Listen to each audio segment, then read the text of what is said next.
All right, today's topic is 1.4 compound interest, talking about present value on pages 34 to 42 in your text.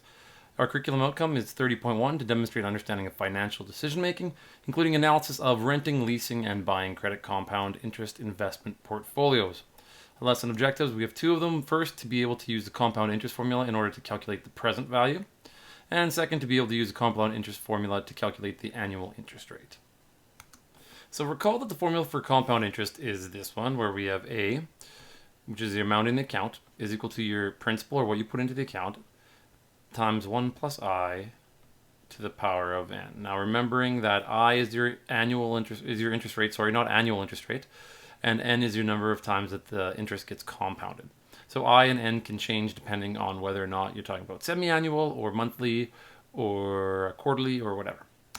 So this formula can be manipulated so we can easily find out how much money you would need to invest today. And that's called the present value, which we've been calling the principal, but you'll see the word present value or the term present value a lot in order to get your desired total. So all you need to do in order to isolate P is to divide both sides by 1 plus I to the power of n. So P is going to be equal to A divided by 1 plus I, and that's all to the power of n.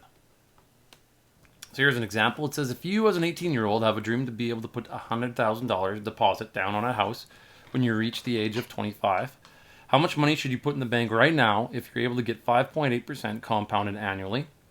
The second part of that question is how much money would you save if you're able to get it compounded semi-annually? So our new formula is P equals A over 1 plus I to the power of n.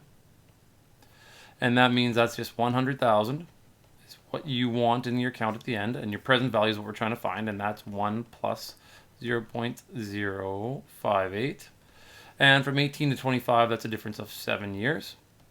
And the end result would be $67,390.96. That's what you would have to put in the account today if in 7 years you wanted $100,000. So you actually are going to make a great deal on interest, but you still need $67,000.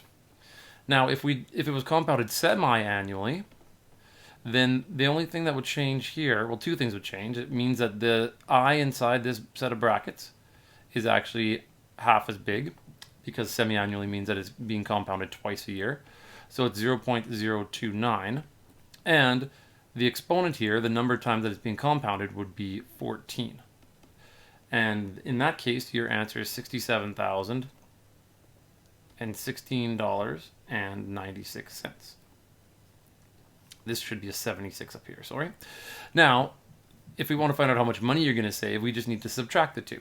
So if we take the first one and we subtract the second one, the difference between that is $373.80.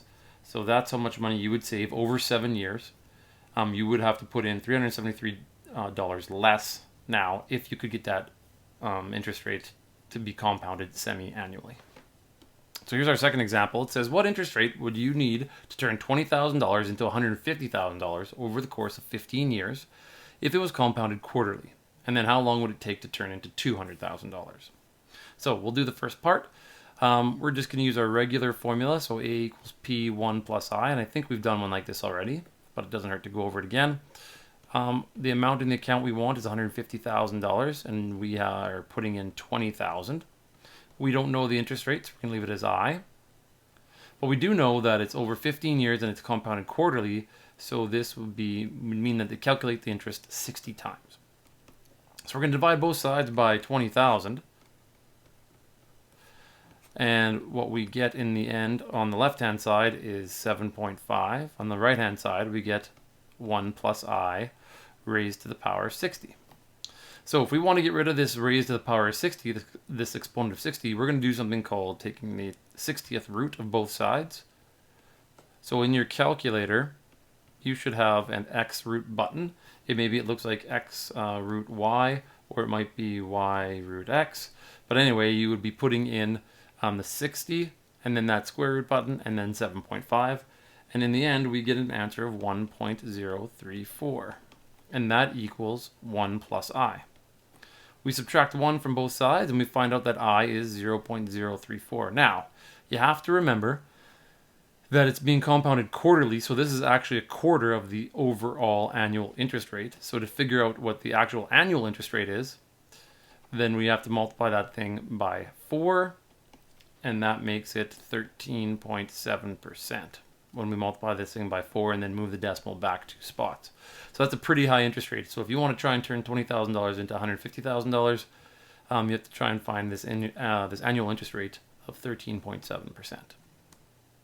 So the second part of the question says, how long will it take to turn this into $200,000? So we're going to use our A equals P1 plus I to the power of N formula again. And our A is 200,000. Our P is 20,000. And we have 1 plus, now we know this interest rate that we've got is 13.7%. And since it's still compounded quarterly, we can still take a quarter of that. So that's 0.034. And we don't know what N is. We don't know how long it takes. So what we're going to do is divide both sides by 20,000. And 200,000 divided by 20,000 is 10. So what we've got here is 1.034 raised to the power of N equals 10. So really, all you can do at this point, if you know something called logarithms, you could use logarithms to answer this question. If not, you're just going to do a little bit of trial and error. We know in the first case it was 15 years compounding quarterly, so that was 60, and that did not get us $200,000. That got us $150,000. So we're going to go with the next logical step, maybe 65. So if n equals 65, I plug that in, and 1.034 raised to the power of 65 is 8.79. So that's not quite enough. So then if I tried n equals 70, and I take 1.034 raised to the power of 70, I get 10.39. Well, that is over 10. So I'm going to go back one. I'm going to try an n value of 69. And when I do that, I get 10.04. So that just means the interest needs to be compounded 69 times in order for you to get $200,000. So that's since that's being compounded quarterly, I take that 69 and I divide it by 4. I end up with 17 and a quarter years. That's how long it's going to take for you to get $200,000 if you invested $20,000 with that annual interest rate of 13.7%. So in summary, the compound interest formula can be rearranged so we can find the present value needed to invest in order to get a desired final amount. And that new equation now is P equals A divided by 1 plus I to the power of N. And when finding the interest rate, remember to keep the number of compounding periods in mind. And your assignment is on pages 40 to 42. Good luck, and we'll see you in class.